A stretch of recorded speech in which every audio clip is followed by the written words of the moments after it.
Namaku Alia, seorang perempuan biasa yang memilih meninggalkan pekerjaanku sebagai karyawan bank demi mengurus rumah tangga dan suamiku, Reno. Dulu, banyak teman-temanku yang mengatakan bahwa aku beruntung memiliki suami seperti Reno, pria mapan, tampan, dan selalu tahu bagaimana memperlakukan istrinya dengan lembut. Awal pernikahan kami terasa seperti mimpi indah. Reno selalu memastikan aku bahagia, membelikan hadiah kecil di momen-momen tak terduga, dan sering mengajakku makan malam romantis. 3 tahun kami menikah, kehidupan berjalan mulus tanpa masalah berarti. Aku memang lebih memilih fokus menjadi istri yang mendukung penuh karir Reno. Pekerjaannya sebagai pengusaha kontraktor cukup menyita waktu. Setiap pagi, Reno selalu berangkat lebih awal, pulang malam, tapi tak pernah lupa menanyakan kabarku melalui telepon. Aku percaya padanya sepenuhnya, tak pernah terpikirkan sedikit pun bahwa ia bisa melukai hatiku. Namun, beberapa bulan belakangan, aku mulai merasakan jarak di antara kami. Reno sering pulang lebih malam dari biasanya, bahkan beberapa kali menginap di kantor dengan alasan proyek besar. Saat kutanya, jawabannya selalu singkat, kerjaan lagi padat, sayang. Sabar ya. Semua ini untuk masa depan kita. Aku hanya mengangguk, mencoba mengerti. Aku tidak mau menjadi istri yang mengeluh. Suatu malam, ketika kami sedang makan bersama, Reno tiba-tiba berkata, "Mama sakit. Aku ingin kita menjaga Mama di rumah sakit. Tapi aku nggak bisa sering ke sana, Lee, soalnya pekerjaan lagi menumpuk. Kamu yang jagain Mama, ya?" Aku mengangguk dengan senang hati. Aku sangat menyayangi mertuaku. Beliau sudah seperti ibuku sendiri. Aku siap menginap di rumah sakit demi menjaganya. Reno tersenyum kecil, tapi aku merasa ada sesuatu di balik tatapan matanya. "Jangan terlalu capek, ya, Lee," katanya sambil menggenggam tanganku. "Tenang aja, Ren. Aku kuat kok.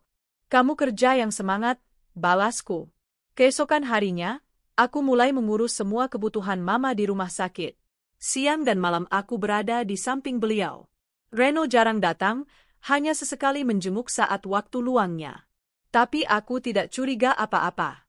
Bagiku, selama Reno bekerja demi kami, itu sudah cukup.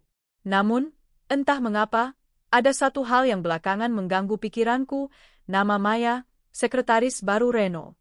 Aku pertama kali mendengar nama itu saat Reno menceritakan tentang perekrutan karyawan baru di kantornya. Ada sekretaris baru di kantor, namanya Maya. Anak muda, pintar, dan cekatan. Dia banyak bantu aku, Lee, ucapnya sambil tersenyum. Aku hanya mengangguk. Tapi setelah itu, nama Maya semakin sering muncul di obrolan kami. Maya sudah siapin laporan, Maya ikut rapat sama aku, Maya ngatur jadwal meeting aku. Awalnya, aku tidak merasa apa-apa. Kupikir itu wajar karena Maya memang sekretaris Reno. Tapi lama-kelamaan, setiap Reno pulang larut malam, aku tidak bisa menghindari rasa gelisah. Pernah suatu malam, saat Reno sedang mandi, ponselnya berbunyi. Ada pesan masuk dari nama Maya. Pesannya berbunyi, "Jangan lupa istirahat ya, Mas. Jangan kerja terus." Hatiku terasa berdebar. Panggilan, Mas, itu terasa terlalu akrab. Ketika Reno keluar dari kamar mandi, aku menanyakan siapa Maya. Reno hanya tertawa kecil. "Ah, itu cuma Maya. Dia emang sopan sama semua orang. Jangan mikir yang aneh-aneh, Lee," jawabnya. Aku berusaha percaya. Tapi rasa waspada itu tidak bisa hilang. Beberapa hari kemudian, ketika aku sedang di rumah sakit, Dina, sahabatku, mengirim pesan. "Dina, Lee, kamu tahu nggak kalau Reno sekarang sering makan siang bareng sekretarisnya?" Aku, "Serius, Din? Siapa yang bilang?" "Dina, temenku kerja di kantornya Reno. Katanya mereka kelihatan dekat banget." Aku nggak mau kamu sakit hati, tapi aku cuma kasih tahu. Jantungku terasa sesak. Tapi aku menenangkan diri. Mungkin mereka cuma kerja bareng. Jangan sampai aku salah paham, batinku. Aku tidak ingin menuduh Reno tanpa bukti. Aku percaya pada pernikahan kami, dan aku yakin Reno tidak akan menghancurkan rumah tangga kami. Di rumah sakit, Mama sering menggenggam tanganku dan berkata, "Kamu istri yang baik, Lee. Reno beruntung punya kamu. Jangan pernah tinggalin dia, ya. Aku hanya tersenyum. Dalam hati, aku berharap Reno juga berpikir begitu. Malam itu, setelah Mama tidur, aku duduk di kursi dan memandangi layar ponselku. Aku melihat foto-foto kebersamaan kami dulu, senyum Reno, pelukan hangatnya, janji-janji yang ia ucapkan saat menikahiku. Aku teringat sumpahnya, aku janji akan mencintaimu selamanya. Ren, kamu masih ingat janji itu? Gumamku pelan. Suatu sore, aku menelepon Reno untuk menanyakan apakah dia bisa menjenguk Mama malam ini. Ren, kamu datang nggak malam ini? Tanyaku.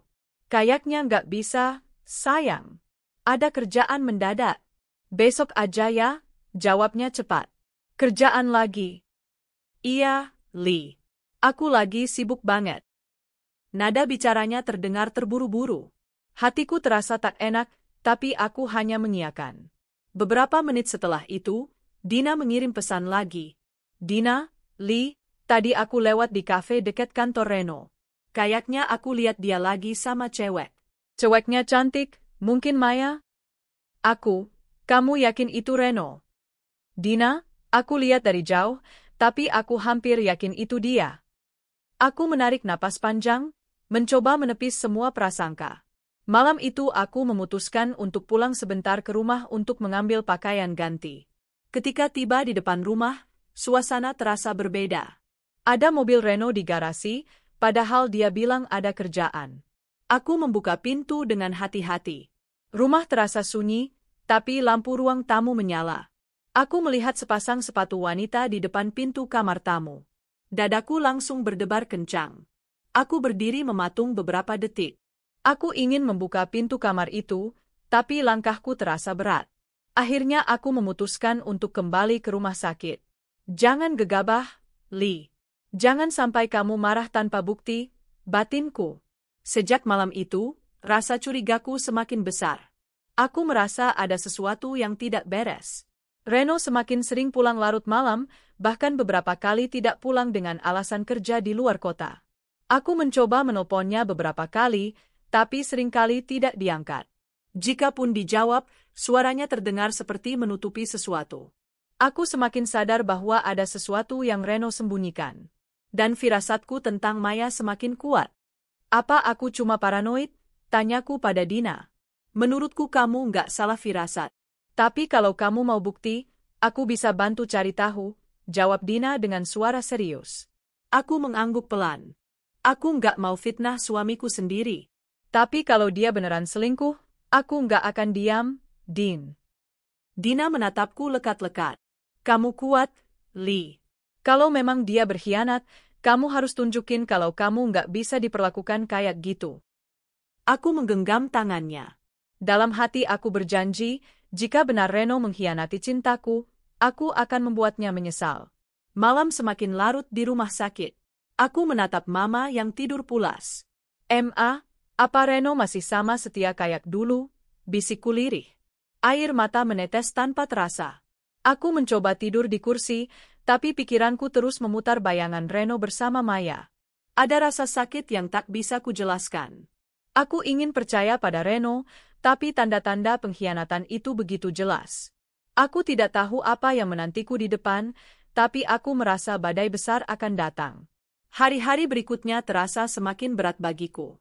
Aku masih berada di rumah sakit, menjaga Mama dengan penuh kasih sayang, tetapi pikiranku tak bisa berhenti memikirkan Reno. Ada rasa aneh yang membuatku terus gelisah. Reno sudah jarang mengirim pesan, bahkan teleponku sering tak diangkat. Alasan sibuk kerja terus terucap dari mulutnya, dan aku hanya bisa mencoba percaya. Suatu sore, saat aku sedang menyuapi Mama, ponselku berbunyi. Pesan dari Dina muncul di layar.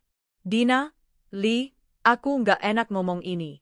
Tapi tadi aku lihat Reno lagi di mall. Dia sama perempuan cantik, bukan rekan kerja biasa. Kayaknya itu Maya.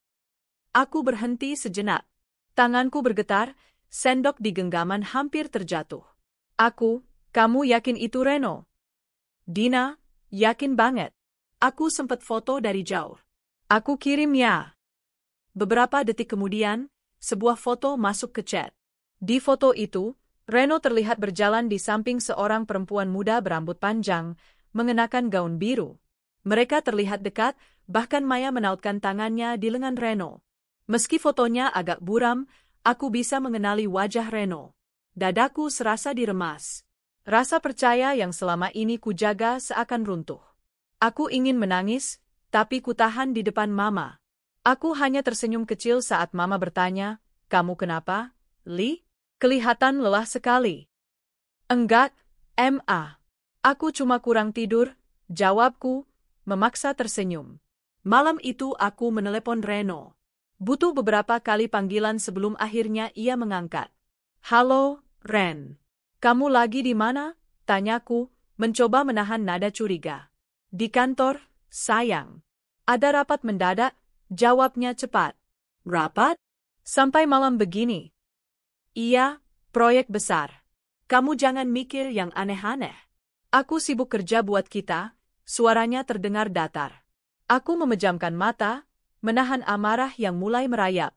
"Baiklah, kerja yang semangat ya," kataku, walau hatiku menjerit. Begitu telepon ditutup, aku menatap langit-langit kamar rumah sakit dengan pandangan kosong. "Kenapa, Ren? Kenapa kamu berubah?" bisikku lirih. Keesokan harinya, Dina datang menjengukku di rumah sakit. "Aku nggak tahan lihat kamu terus dipermainkan, Lee. Reno itu udah nggak seperti dulu," kata Dina dengan wajah prihatin. "Din, aku masih berharap aku salah. Aku nggak mau menuduh tanpa bukti yang jelas," jawabku pelan. "Kalau gitu, biar aku cari tahu lebih banyak. Aku bisa ikutin Reno kalau kamu mau."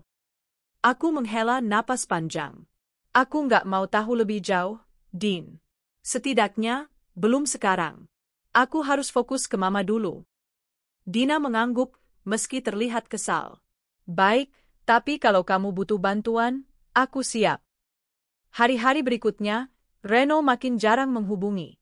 Bahkan saat aku menelpon pun, sering dijawab singkat atau pura-pura sibuk. Aku mulai merasa tidak dihargai. Aku ini istrinya, tapi kenapa aku seperti orang asing baginya? Suatu malam, Mama tiba-tiba kambuh dan harus diperiksa dokter. Saat aku menelepon Reno untuk memberi kabar, ia justru tidak mengangkat. Aku coba berkali-kali, tetap nihil. Baru 2 jam kemudian ia mengirim pesan, "Maaf, lagi meeting." "Mama gimana?" Aku kesal, tapi menahan diri.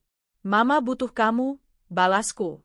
Namun, Reno tak kunjung datang malam itu. Setelah beberapa hari, aku akhirnya pulang sebentar untuk mengganti pakaian. Begitu sampai di rumah, aku merasakan ada aroma parfum wanita yang asing. Itu bukan parfumku. Aku berkeliling rumah, semuanya terlihat rapi, tapi aku menemukan sesuatu di sofa ruang tamu, sehelai syal sutra berwarna merah muda. Syal itu bukan milikku. Aku bahkan tidak pernah membeli syal semacam itu. Aku menggenggam syal itu, dada terasa sesak. "Ini siapa yang punya, Ren?" batinku.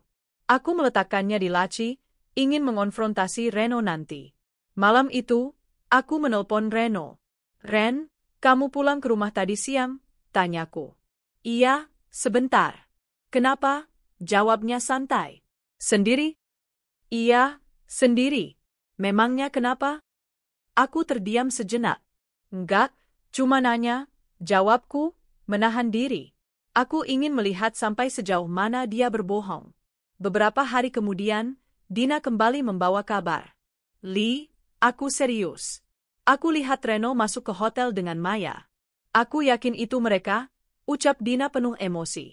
Aku terdiam, tubuhku terasa lemas. Apa aku harus terus diam, pikirku. "Din, aku nggak bisa langsung menuduh dia. Aku butuh bukti nyata." "Aku nggak mau nanti Reno bilang aku cuma cemburu buta," jawabku. "Kalau gitu, aku punya ide.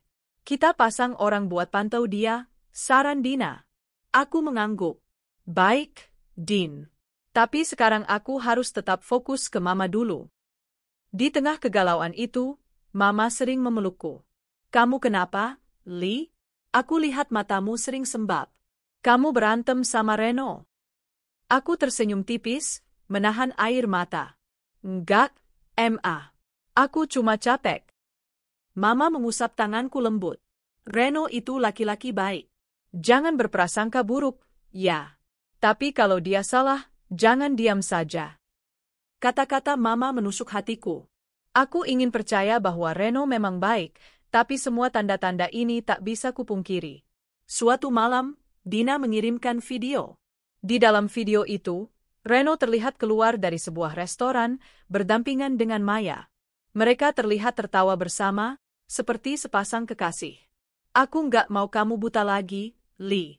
Lihat sendiri, kata Dina lewat pesan suara. Aku memutar video itu berulang kali. Air mata mengalir tanpa bisa kutahan. Rasanya seperti ditusuk berkali-kali. Reno, suami yang dulu kubanggakan, kini tega mengkhianatiku. Keesokan harinya, aku menelepon Reno. Ren, nanti malam kamu pulang nggak? Tanyaku, berusaha terdengar biasa saja. Mungkin enggak, sayang. Aku ada rapat lagi, jawabnya cepat. Aku tersenyum miris. Baiklah. Hati-hati kerja, ya. Begitu telepon ditutup, aku bertekad. Aku tidak akan diam lagi. Malam itu aku meminta Dina untuk menemaniku pulang ke rumah. Kami datang diam-diam. Saat sampai di halaman rumah, aku melihat ada mobil Reno di garasi. Tapi jam menunjukkan pukul 9 malam, waktu yang katanya Reno ada rapat. Dina menatapku. Lee, kamu siap? Aku mengangguk. Aku harus siap. Kami masuk pelan-pelan. Rumah terlihat gelap kecuali lampu ruang tamu. Saat aku berjalan mendekat ke kamar, samar-samar terdengar suara perempuan tertawa dari dalam. Suara itu bukan suaraku. Aku berhenti di depan pintu kamar, tubuhku bergetar. Dina menggenggam tanganku. Lee, sabar. Jangan buka sekarang kalau kamu belum siap. Aku menahan napas, memutuskan untuk mundur. Aku belum siap. Tapi aku akan buktikan suatu hari, kataku lirih. Malam itu aku kembali ke rumah sakit dengan hati hancur. Tapi di dalam kepedihan, ada api yang mulai menyala. Aku akan membuktikan semua ini, dan ketika waktunya tiba, mereka akan menyesal. Hari-hari berikutnya berjalan penuh rasa curiga. Reno semakin jarang meneleponku, bahkan sekadar bertanya kabar Mama di rumah sakit. Kalaupun aku meneleponnya, jawabannya selalu singkat dan terburu-buru, seolah aku mengganggu kegiatannya. Apa aku sudah tidak berarti lagi untukmu, Ren? Bisikku setiap malam di samping Mama yang sedang tertidur lelap. Aku semakin yakin ada sesuatu yang disembunyikan Reno. Dina pun semakin giat mencari tahu. Setiap kali dia punya waktu luang, ia diam-diam memantau Reno. Hingga suatu sore, Dina mengirimkan pesan yang membuat tubuhku lemas seketika. Dina, Lee, aku nggak tahu gimana bilangnya. Aku baru saja lihat Reno masuk ke rumah kalian bersama Maya. Aku yakin itu dia, Lee. Mereka masuk berdua, kayaknya Maya bawa tas besar, mungkin nginap. Pesan itu membuatku nyaris menjatuhkan ponsel dari tangan. Nginap? Berani sekali mereka, pikirku. Aku ingin segera pulang, tapi Mama masih butuh perawatan di rumah sakit. Aku tidak bisa meninggalkan Mama sendirian. Aku menahan air mata. Din, tolong kamu cek lagi. Aku nggak bisa ke rumah sekarang. Dina, iya, Lee. Aku coba lihat dari luar rumahmu. Kalau perlu aku rekam. Beberapa jam kemudian, Dina mengirim video singkat. Dalam video itu, terlihat Reno keluar sebentar ke teras rumah bersama seorang perempuan berambut panjang, mengenakan kaos longgar dan celana pendek. Aku yakin itu Maya. Mereka tampak tertawa, seperti tak merasa bersalah sama sekali. Tanganku bergetar. Ini rumahku, Ren. Rumah yang kamu bangun untuk kita. Kenapa kamu tega bawa perempuan itu ke sini? Batinku menahan amarah. Aku ingin menelpon Reno saat itu juga, tapi kutahan. Aku tidak boleh gegabah. Aku butuh rencana matang. Malam itu, setelah Mama tertidur, aku pergi ke taman kecil rumah sakit. Dina menelponku. Lee, aku sumpah nggak habis pikir sama Reno. Kok dia bisa segampang itu bawa cewek ke rumah kalian? Kata Dina dengan suara kesal. Aku sendiri nggak ngerti, Din. Rasanya sakit banget. Tapi aku nggak mau cuma marah-marah. Aku mau mereka hancur karena perbuatannya, jawabku dengan nada dingin. Jadi kamu mau gimana? Tanya Dina. Aku akan kumpulkan bukti. Aku akan rekam semua kebusukan mereka. Biar nanti, ketika saatnya tiba, Reno dan Maya nggak bisa lari dari kenyataan. Keesokan harinya, aku kembali ke rumah sebentar untuk mengambil pakaian. Aku sengaja datang siang hari ketika Reno seharusnya di kantor. Tapi hatiku nyaris berhenti berdetak ketika aku menemukan sisa lipstik merah di gelas di dapur. Itu bukan milikku, karena aku tidak pernah memakai warna merah menyala. Aku juga mencium aroma parfum wanita yang begitu kuat di kamar tidur kami. Di atas meja rias, ada jepit rambut asing. Semua bukti itu seperti pisau yang menggores hatiku. Aku nggak salah lagi. Reno benar-benar mengkhianatiku, bisikku. Malam itu aku mencoba menghubungi Reno. "Ren, kamu di rumah nggak?" tanyaku, mencoba tenang. "Enggak, aku lagi di kantor." "Ada lembur." "Kenapa?" jawabnya cepat. Aku tersenyum sinis. "Oh ya? Di kantor?" "Iya." "Kamu kenapa, Li?" "Enggak apa-apa, cuma nanya." "Hati-hati kerja, ya." Begitu telepon ditutup, aku menatap layar ponsel dengan mata berkaca-kaca. Dia berani berbohong padahal aku tahu kebenarannya. Aku tidak bisa tidur malam itu. Di kursi rumah sakit, aku terus memikirkan apa yang harus kulakukan. Aku ingin datang ke rumah dan memergoki mereka berdua, tapi aku juga takut emosiku tak terkendali. Aku ingin membuat mereka hancur, tapi aku butuh cara elegan, bukan sekadar ledakan amarah. "Li, kamu harus kuat," bisikku pada diri sendiri. Beberapa hari kemudian, Dina mengabariku bahwa Reno dan Maya sering berbelanja bahan makanan di supermarket dekat rumah, seperti pasangan suami istri. Dina sampai mengambil foto mereka yang tampak mesra. Melihat foto-foto itu, aku merasa hatiku semakin hancur. "Aku nggak akan diam lagi, Din. Aku harus mulai bertindak," ucapku dengan mata penuh tekad. Aku memutuskan untuk berbicara dengan pengacara kenalan Dina, sekadar berkonsultasi tentang langkah hukum jika aku punya bukti perselingkuhan. "Bu Alia, kalau Anda punya bukti foto, video, atau rekaman, itu bisa menjadi dasar kuat untuk gugatan cerai maupun tuntutan hukum," kata pengacara itu. Aku mengangguk. Saya akan kumpulkan semua buktinya dulu. Saya nggak mau Reno berdalih lagi. Malam itu, Dina menghubungiku lagi. "Li, aku yakin malam ini Maya nginap di rumahmu. Aku barusan lihat mobilnya parkir di depan rumah," katanya. Aku menggenggam ponsel erat-erat. Rasanya ingin langsung pulang. Tapi aku masih di rumah sakit bersama Mama. "Din, kamu bisa tolong rekam dari luar?" pintaku. "Iya, aku bisa. Tapi Li, kamu nggak mau datang dan bongkar langsung?" "Belum, Din. Aku masih tunggu waktu yang tepat. Aku ingin semua keluarga tahu kebusukan mereka nanti. Biar mereka malu setengah mati." Dina pun mengirim rekaman dari luar rumah. Dari balik jendela, terlihat bayangan Reno dan Maya di ruang tamu, duduk berdekatan, bahkan sesekali terlihat seperti berpelukan. Aku menutup mulutku, menahan tangis. "Sampai sejauh ini kamu tega, Ren?" Keesokan harinya, aku berpura-pura menelpon Reno dengan nada manja. "Ren, malam ini kamu pulang kan? Aku kangen," kataku lembut. Mungkin nggak bisa." "Ada kerjaan lagi?" jawabnya singkat. Aku tersenyum miris. "Kerjaan atau Maya?" batinku. "Ya sudah, hati-hati ya," jawabku singkat, menutup telepon dengan tangan bergetar. Malam itu aku memutuskan untuk pulang ke rumah tanpa memberitahu Reno. Aku ingin melihat dengan mata kepalaku sendiri. Dina menemaniku.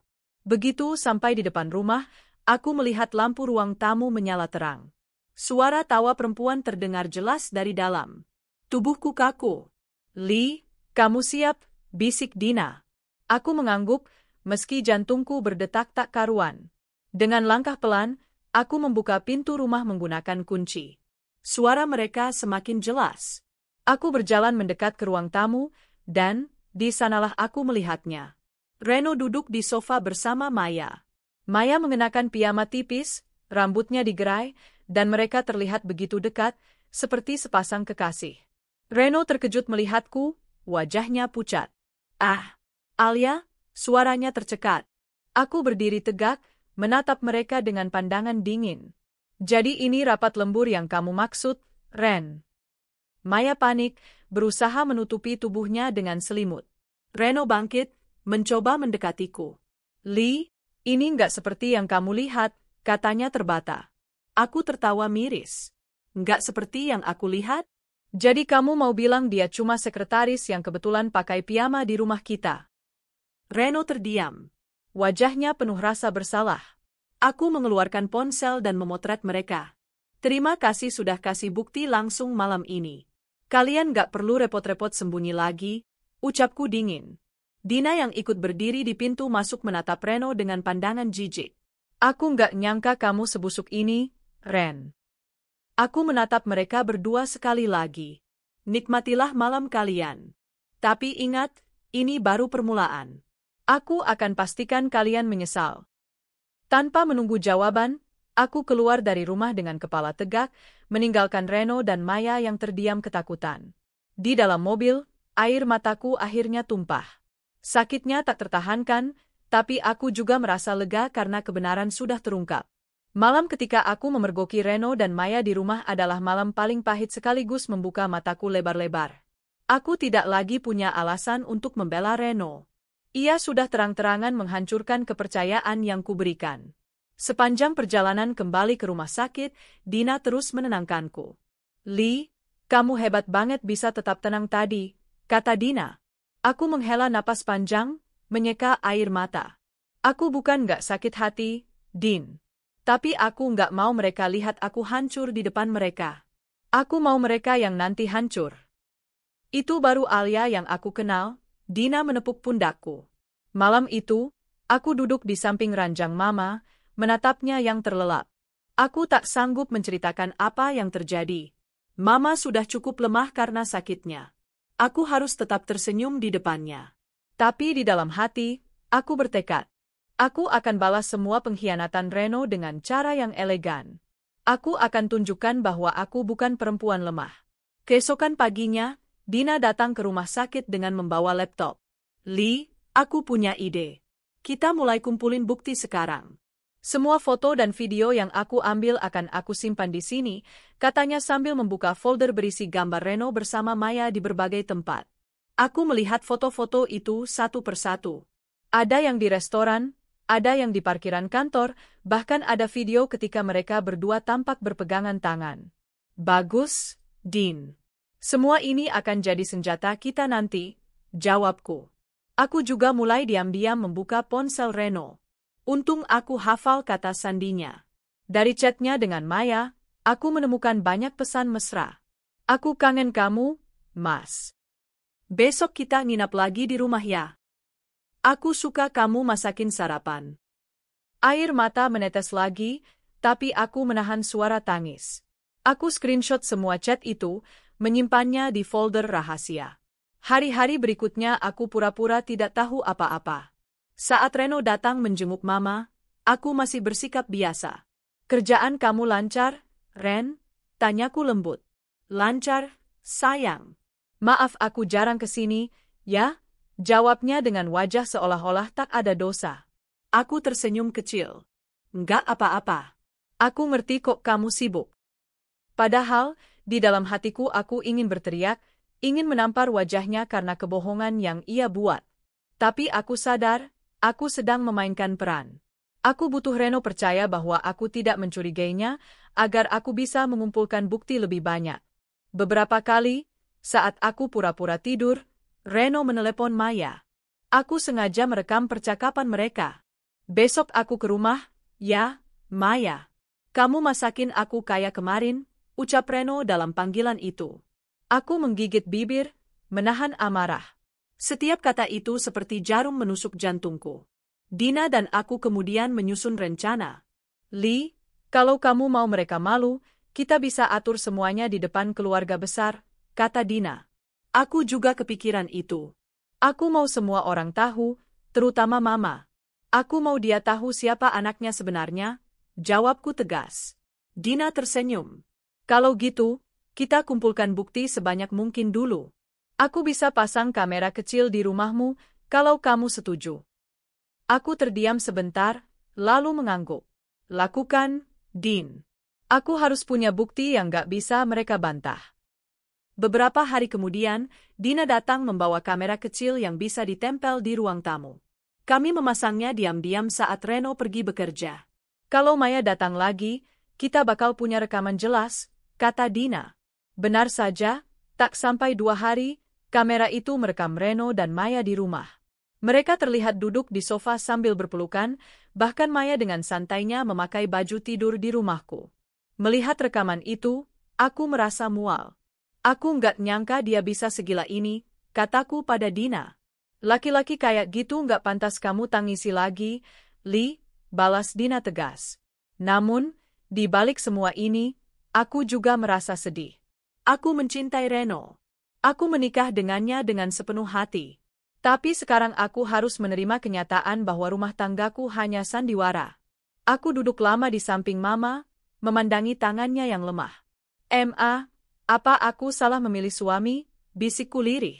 Mama membuka mata perlahan. Kamu sedih? Ya, Li? Ada apa sama Reno? Aku menggeleng cepat. Nggak ada apa-apa, Aku cuma capek. Mama tersenyum tipis. Kamu perempuan kuat. Jangan pernah biarkan orang lain merendahkanmu. Kata-kata Mama membuat tekadku semakin kuat. Aku akan tunjukkan pada Reno dan Maya bahwa mereka salah meremehkanku. Beberapa malam kemudian, Reno datang ke rumah sakit dengan membawa makanan. Ia terlihat berusaha baik-baik saja, seolah tidak terjadi apa-apa. Sayang, aku bawain makanan kesukaan kamu, katanya. Aku hanya tersenyum hambar. Terima kasih, Ren. Kami makan bersama. Reno tampak normal, tapi aku sudah tahu di balik senyumnya ada pengkhianatan. Aku mulai menyusun langkah berikutnya. Aku menemui pengacara yang sebelumnya kutemui. Bu Alia, semua bukti yang Anda kumpulkan sudah cukup kuat, kata pengacara itu setelah melihat rekaman dan foto-foto. Kalau saya ajukan gugatan, saya bisa menuntut apa? Tanyaku. Selain perceraian, Anda juga bisa menuntut ganti rugi karena pelanggaran kesetiaan. Bukti Anda sangat jelas. Aku mengangguk pelan. Baik, tapi saya belum akan cerai sekarang. Saya mau mereka malu dulu. Dina mendukung rencana itu. Kalau gitu, kapan kamu mau bongkar semuanya? Tanya Dina. Setelah Mama pulih. Aku nggak mau Mama jatuh sakit lagi karena kaget, jawabku. Bagus. Sementara itu, kita pantau terus Reno. Aku siap bantu kamu kapanpun, kata Dina. Sore itu, aku memandangi foto pernikahanku dengan Reno di meja kamar rumah sakit. Foto itu dulu membawaku pada kenangan indah. Reno tersenyum begitu bahagia di hari itu, dan aku percaya ia akan setia seumur hidup. Kini, senyum itu hanya terasa seperti kebohongan. Aku sudah cukup menangis untukmu, Ren, bisikku pada foto itu. Kali ini, giliranku yang akan membuatmu menangis. Malam itu aku menelepon Reno dengan suara lembut. Ren, minggu depan Mama mau makan malam bareng kita. Aku pengen kita undang keluarga besar, kataku. Reno tampak kaget. Hah? Keluarga besar? Emang ada acara apa? Ya, cuma makan malam biasa. Mama pengen semua kumpul, jawabku tenang. Oh, ya sudah, kalau Mama mau, katanya setuju. Dalam hati, aku tersenyum. Makan malam itu akan menjadi panggung pembalasan untuk Reno dan Maya. Beberapa hari kemudian, Dina memberiku kabar terbaru. Li, kemarin aku dengar Reno cerita ke teman kantornya. Katanya dia lagi beneran serius sama Maya, ucap Dina. Aku hanya tersenyum sinis. Bagus. Semakin dia percaya diri, semakin besar rasa malunya nanti. Aku melanjutkan rencana dengan mengumpulkan semua bukti ke dalam satu folder rapi. Foto-foto, video dari kamera tersembunyi, rekaman suara Reno saat telepon dengan Maya, semua sudah kumiliki. Aku hanya menunggu waktu yang tepat untuk mempublikasikannya. Ren, kamu akan menyesal sudah meremehkan aku, gumamku dengan tatapan tajam. Hari-hari menjelang makan malam keluarga terasa seperti medan perang bagiku. Aku berusaha menjaga sikap di depan Reno seolah tidak tahu apa-apa, padahal di dalam hati aku sudah menyiapkan rencana besar untuk mengungkap pengkhianatannya. Reno bahkan mulai berlagak manis akhir-akhir ini, mungkin merasa aman karena aku tampak tidak mencurigainya. Lee, minggu ini aku sibuk banget, tapi aku akan sempatin datang ke makan malam nanti, katanya suatu sore lewat telepon. Aku tersenyum sinis, meski suaraku terdengar lembut. Iya, Ren. Pastikan datangnya. Mama ingin semua keluarga berkumpul. Dalam hati aku bergumam, kau tidak akan pernah lupa malam ini, Reno. Kau dan Maya akan malu di depan semua orang.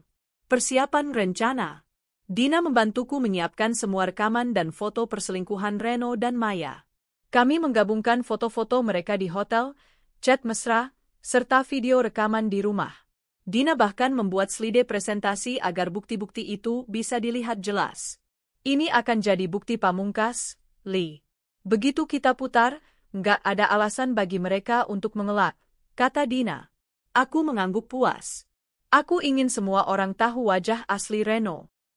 Aku juga sudah memberi sinyal ke pengacara untuk siap menerima panggilan jika aku membutuhkan langkah hukum. Meski hatiku masih perih, aku tak ingin terlihat lemah. Hari-hari tiba. Malam makan malam pun tiba. Mama sudah lebih sehat, dan aku tak ingin membuatnya curiga dengan rencana ini. Aku hanya bilang ini sekadar acara kumpul keluarga agar Mama merasa bahagia. Reno datang mengenakan kemeja biru favoritnya, terlihat begitu percaya diri. Kamu cantik sekali malam ini, katanya memujiku. Aku tersenyum tipis. Terima kasih, Ren. Tak lama, keluarga besar datang. Ada kakak-kakak Reno, paman, bibi, dan beberapa keponakan. Rumah terasa ramai dengan obrolan mereka. Aku menyajikan hidangan terbaik, memastikan suasana terlihat normal. Wah, Alia masakannya selalu enak, puji salah satu kakak Reno. Aku hanya tersenyum sopan. Terima kasih, Kak. Saat semua orang hampir selesai makan, bel pintu berbunyi. Aku pura-pura terkejut. Siapa ya? Kayaknya nggak ada tamu lagi, ucapku sambil berjalan ke pintu. Ketika ku buka, Maya berdiri di sana. Dia mengenakan gaun elegan, seolah tahu ini adalah acara penting. Aku yakin Reno yang mengundangnya, mungkin ingin memperkenalkannya diam-diam pada keluarga. Maya, tanyaku dengan nada datar. Bu Alia. Saya diajak Pak Reno ke sini, jawab Maya gugup. Aku tersenyum samar. Masuklah. Tamu harus diperlakukan baik. Reno tampak terkejut saat melihat Maya masuk.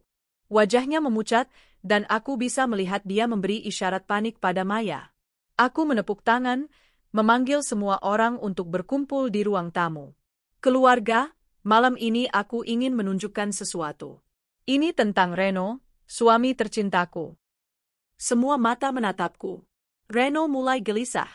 Lee, ini maksudnya apa? Aku menatapnya tajam. Tenang saja, Ren.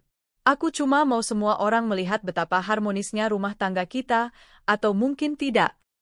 Dina, yang sudah bersiap di pojok ruangan, langsung memutar slide di layar TV. Foto pertama muncul, Reno dan Maya sedang makan malam berdua dengan tatapan mesra. Suasana mendadak sunyi. Kakak Reno menatapnya dengan dahi berkerut. Reno, ini apa? Belum sempat Reno menjawab, foto berikutnya muncul. Ada video dari rekaman CCTV rumah, Reno dan Maya duduk di sofa, Maya mengenakan piyama tipis. Ini rumah kita, Ren. Rumah yang kamu janji akan kamu jaga untuk kita berdua. Tapi lihat siapa yang kamu bawa ke sini saat aku menjaga Mama di rumah sakit, ucapku dengan suara bergetar, menahan tangis. Paman Reno berdiri, menatap Reno tajam. Astaga, Reno. Ini benar? Kamu selingkuh sama sekretarismu sendiri. Reno terdiam, wajahnya merah padam. Maya pun hanya menunduk, wajahnya pucat. Mama yang duduk di kursi roda tampak shock. Reno, ini benar, nak? Suaranya bergetar. Aku menatap Mama, air mata mengalir di pipiku. Aku sudah berusaha menutup mata. Tapi semua bukti ini nggak bisa dipungkiri. Reno mencoba mendekatiku. Lee, aku bisa jelasin. Aku hilaf, ucapnya gugup. Aku mundur selangkah. Hilaf? Hilaf sampai berkali-kali bawa dia ke rumah kita? Hilaf sampai bilang kangen di belakangku. Maya mencoba bicara. Bu Alia, saya minta maaf. Ini semua salah saya. Aku menatapnya dingin. Oh, jadi kamu sekretaris yang tugasnya bukan cuma urus jadwal kerja, tapi juga urus suami orang. Ya. Maya menunduk, wajahnya memerah karena malu. Dina menyelipkan komentar pedas, sekretaris model begini cocoknya dipecat dan dilaporkan ke istri semua karyawan. Aku menghela napas panjang, lalu berkata dengan suara tegas, Reno, aku nggak akan mengemis cinta dari lelaki yang tega mengkhianatiku. Kamu boleh bilang aku istri yang lemah, tapi malam ini semua orang lihat siapa kamu sebenarnya. Kakak Reno ikut angkat bicara, Alia benar. Reno, kamu keterlaluan. Mama sakit, tapi kamu malah main perempuan. Kamu nggak malu. Reno hanya menunduk. Aku bisa melihat rasa malu dan takut di wajahnya. Aku mengambil flash disk dari Dina dan menyerahkannya ke salah satu kakak Reno. Semua bukti ada di sini. Kalau ada yang mau lihat lebih banyak, silakan. Aku nggak punya apa-apa untuk disembunyikan. Lalu aku menatap Reno. Aku akan bicara dengan pengacara. Aku nggak mau hidup dengan pria yang sudah menghancurkan hatiku. Mama mulai menangis pelan. Alia, jangan pergi. Kalian bicarakan baik-baik, katanya lirih. Aku meraih tangan Mama. Aku sayang Mama. Tapi aku nggak bisa pura-pura bahagia dengan orang seperti Reno. Reno mulai kehilangan kontrol. Li, kamu nggak ngerti. Aku cuma terjebak. Maya bikin aku nyaman saat kamu sibuk di rumah sakit. Aku menatapnya tajam. Jangan salahkan aku karena merawat ibumu, Ren. Kesetiaanku bukan kelemahan.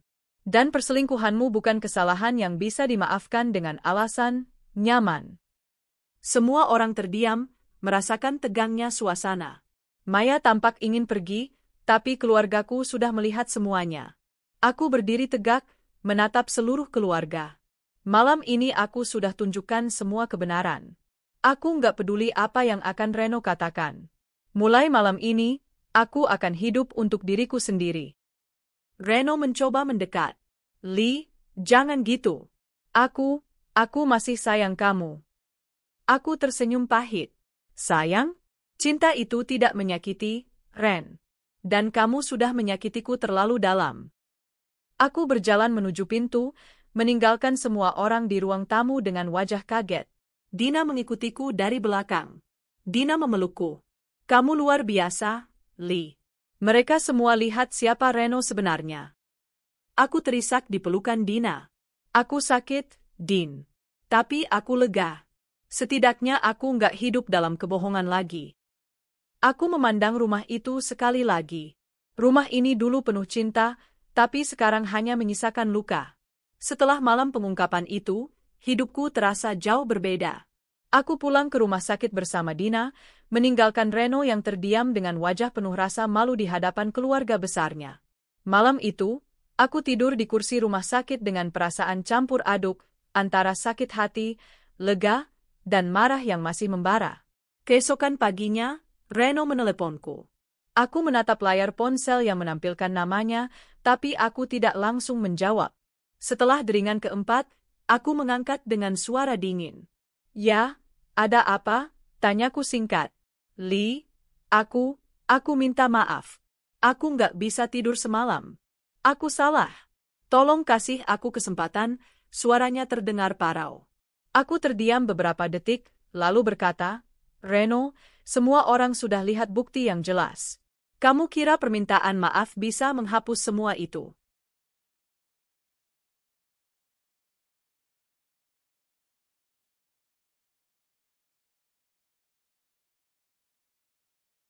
Aku bodoh, Li. Aku nggak tahu kenapa aku bisa kebawa suasana sama Maya. Aku janji aku akan putusin dia, Reno memohon. Aku tersenyum sinis. Putusin dia sekarang setelah ketahuan? Kalau aku nggak buka semuanya kemarin, kamu masih akan terus tidur dengan dia, kan? Reno terdiam, tak bisa menjawab. Li, tolong, jangan tinggalkan aku. Aku mematikan telepon tanpa sepatah kata pun. Selama beberapa hari berikutnya, Aku memutuskan untuk memfokuskan diri merawat Mama. Luka hatiku terlalu dalam untuk memikirkan Reno. Mama memang sempat bertanya tentang kejadian malam itu, karena dia mendengar kabar dari salah satu kakak Reno. Alia, Apa benar Reno begitu? Tanya Mama dengan wajah sedih. Aku terdiam, lalu mengangguk perlahan.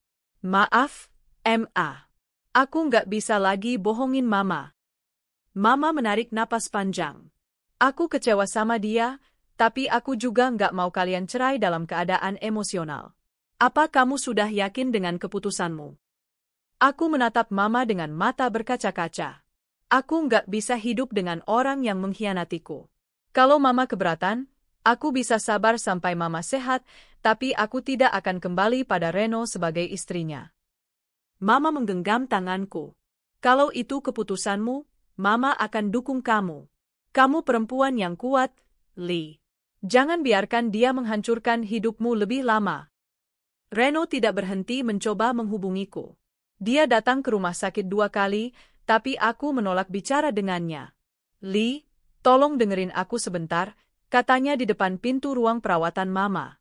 Aku berdiri di depannya dengan wajah datar. Aku nggak ada yang mau aku dengar dari kamu, Ren. Pergi sekarang, sebelum Mama lihat kamu. Alia, aku nyesel, ujarnya. Kalau nyesel, itu urusan kamu dengan Tuhan. Aku sudah terlalu sakit untuk mendengar alasanmu, jawabku tegas. Dina, yang berdiri di sampingku, menatap Reno dengan penuh amarah. Reno, sebaiknya kamu pergi sebelum aku bikin kamu malu lagi di sini.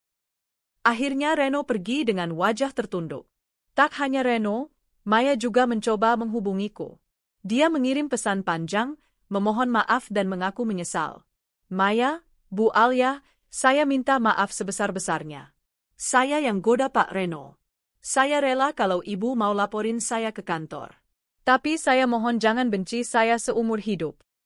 Aku membaca pesan itu tanpa ekspresi. Aku tidak membalas. Bagiku, Maya tidak layak mendapat penjelasan atau maaf dariku. Keluarga besar Reno pun mulai menghubungiku. Kakak Reno, Mbak Rini, datang ke rumah sakit menjenguk Mama sekaligus menemuiku. Alia, aku minta maaf atas kelakuan adikku, katanya sambil menggenggam tanganku. Aku menggeleng. Mbak nggak perlu minta maaf. Itu kesalahan Reno. Apa kamu mau cerai? Aku pikir itu jalan terbaik. Aku nggak mau hidup dengan seseorang yang sudah menginjak-injak martabatku, jawabku. Mbak Rini menatapku dengan mata berkaca-kaca. Aku ngerti. Aku akan dukung apapun keputusanmu. Beberapa hari kemudian, Dina datang dengan berita baik. Lee, aku udah cek lagi semua data yang kita punya. Bukti-bukti perselingkuhan Reno lengkap banget. Kamu bisa menang kalau kamu mau ajukan gugatan, katanya. Aku mengangguk. Terima kasih, Dean. Aku nggak akan diam. Tapi aku mau lebih dari itu. Aku mau Reno tahu bahwa aku bisa berdiri di atas kakiku sendiri. Aku mulai merencanakan hidup setelah perceraian. Aku masih punya usaha catering kecil yang dulu sering kubantu kelola. Aku memutuskan untuk kembali mengembangkan bisnis itu. Dean, aku nggak mau hidup mengandalkan laki-laki yang tidak setia. Aku mau buktikan kalau aku bisa sukses sendiri, ucapku. Dina tersenyum bangga. Itu baru sahabatku. Seminggu setelah insiden malam makan malam, Reno memohon untuk bertemu. Aku akhirnya setuju, tapi hanya di kafe dekat rumah sakit, bukan di rumah. Reno duduk dengan wajah kusut, matanya sembab seperti orang kurang tidur. Lee, aku nggak bisa hidup tanpa kamu, katanya lirih. Aku menatapnya dengan tatapan yang dulu penuh cinta, tapi kini hanya tersisa dingin. Ren, kamu nggak bisa bicara begitu setelah semua yang kamu lakukan. Kamu mengkhianati aku, rumah tangga kita, dan bahkan ibumu sendiri yang lagi sakit. Aku tahu aku salah, Lee. Aku rela apa saja asal kamu maafin aku. Reno memohon, bahkan sempat menundukkan kepala. Aku menarik napas panjang. Reno, aku dulu mencintaimu setulus hati. Tapi cinta itu sudah kamu bunuh sendiri. Aku sudah nggak punya alasan untuk bertahan.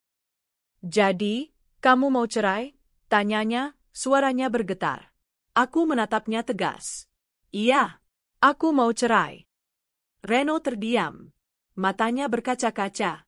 Tapi aku tidak bergeming. Aku akan kirimkan surat gugatan lewat pengacara. Kita akan bicara hanya lewat jalur hukum setelah ini. Setelah pertemuan itu, aku merasa lega. Meski hatiku masih sakit, ada kekuatan baru yang mengalir. Dina selalu ada di sisiku. Lee, kamu tahu nggak?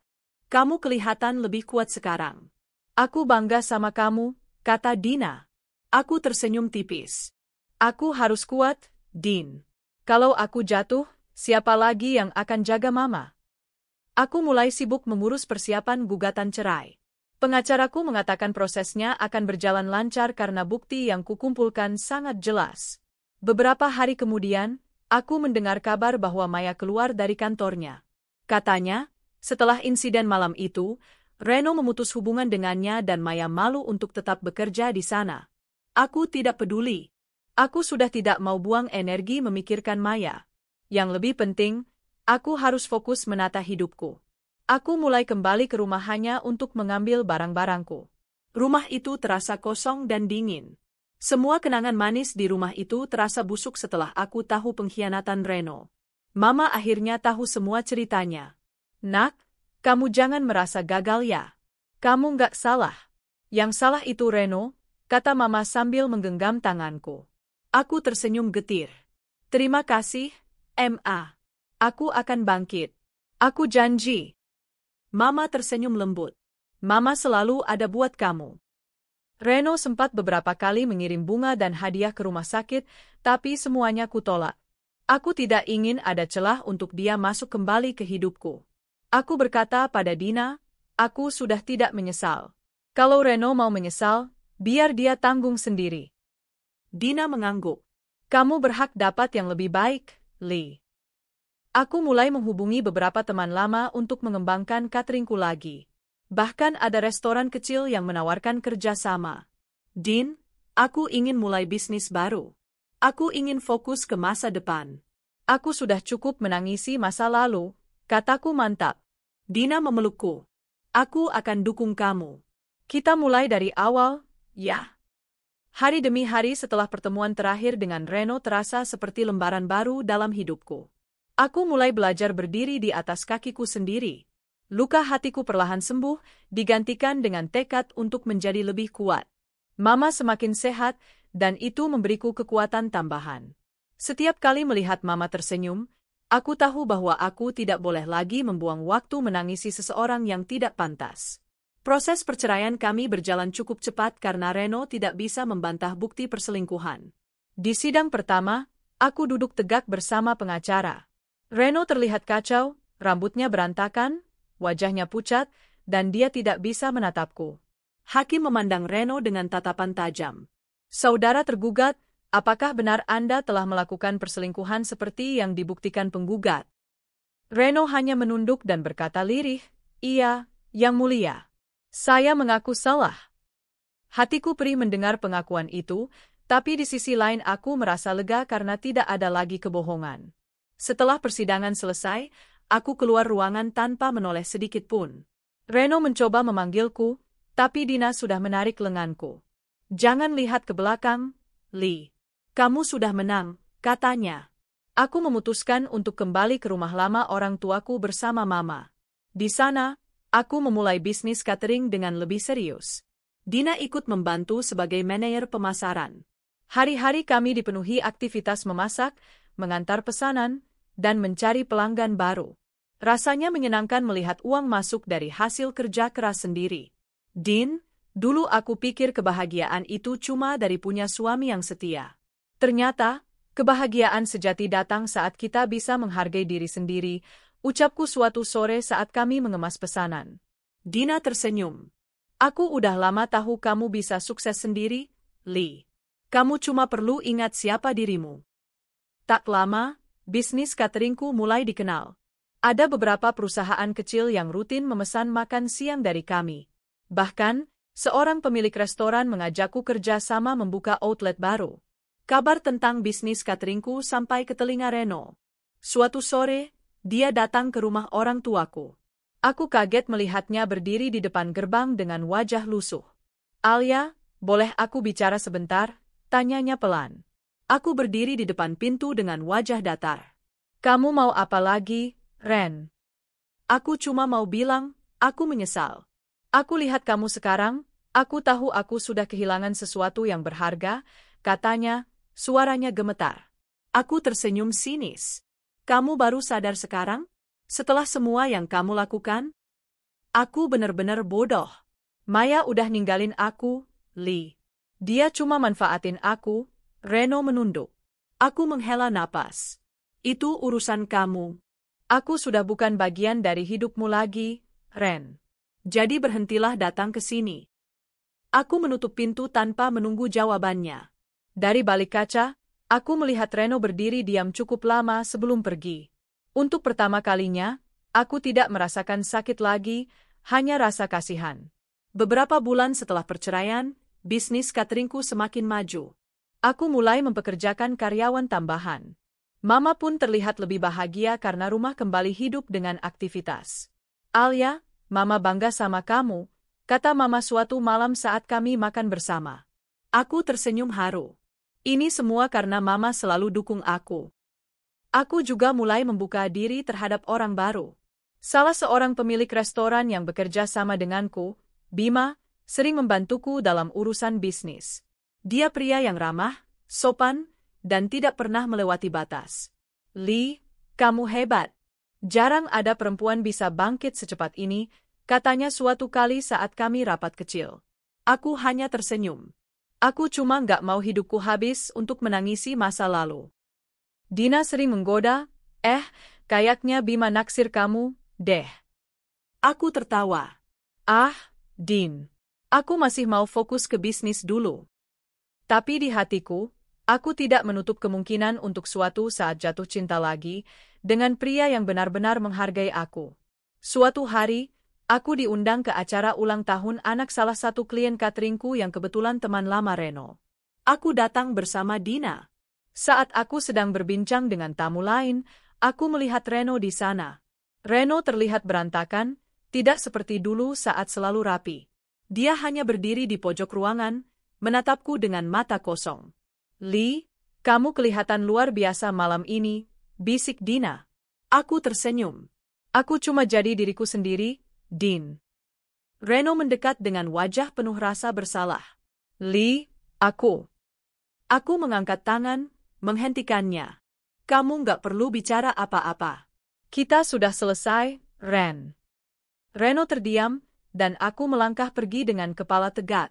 Itu adalah balas dendam terindah, membuatnya melihat aku bahagia tanpa dia. Malam itu, setelah pulang ke rumah, aku duduk bersama Mama di teras. Angin malam berhembus pelan, membawa ketenangan. Aku rasa aku sudah memaafkan Reno. Bukan karena dia pantas dimaafkan, tapi karena aku tidak mau terikat dengan sakit hati, kataku pelan. Mama tersenyum bijak. Itu keputusan yang dewasa, Nak.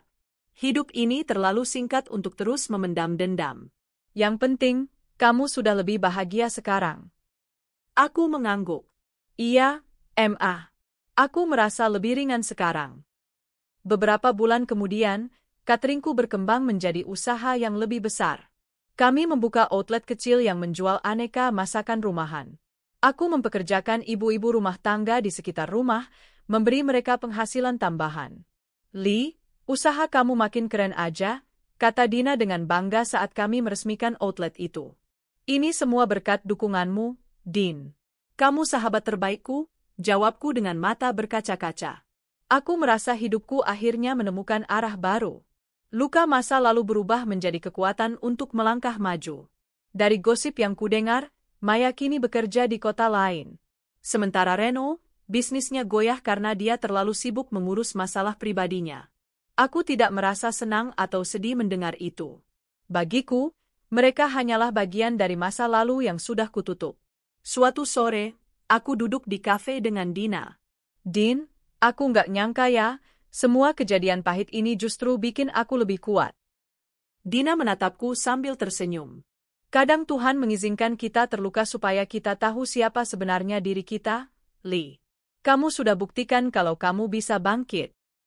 Aku tersenyum lega. Dan aku janji, Aku nggak akan biarkan siapapun merendahkan aku lagi. Kini, setiap kali aku melihat bayangan diriku di cermin, aku melihat perempuan yang berbeda. Perempuan yang pernah jatuh karena cinta buta, tapi kini berdiri dengan kekuatan yang lahir dari luka. Reno dan Maya mungkin dulu berhasil membuatku menangis, tapi kini merekalah yang menyesali perbuatan mereka. Aku tidak butuh mereka untuk merasa berharga. Aku cukup dengan diriku sendiri, Mama, Dina, dan orang-orang yang benar-benar peduli. Aku menatap ke langit sore dengan senyum tipis. Terima kasih, Tuhan, sudah membawaku melalui badai ini. Aku siap menyambut kebahagiaan baru. Dan itulah awal baru dalam hidupku, tanpa Reno, tanpa Maya, tapi dengan hati yang jauh lebih kuat dan penuh cinta untuk diriku sendiri.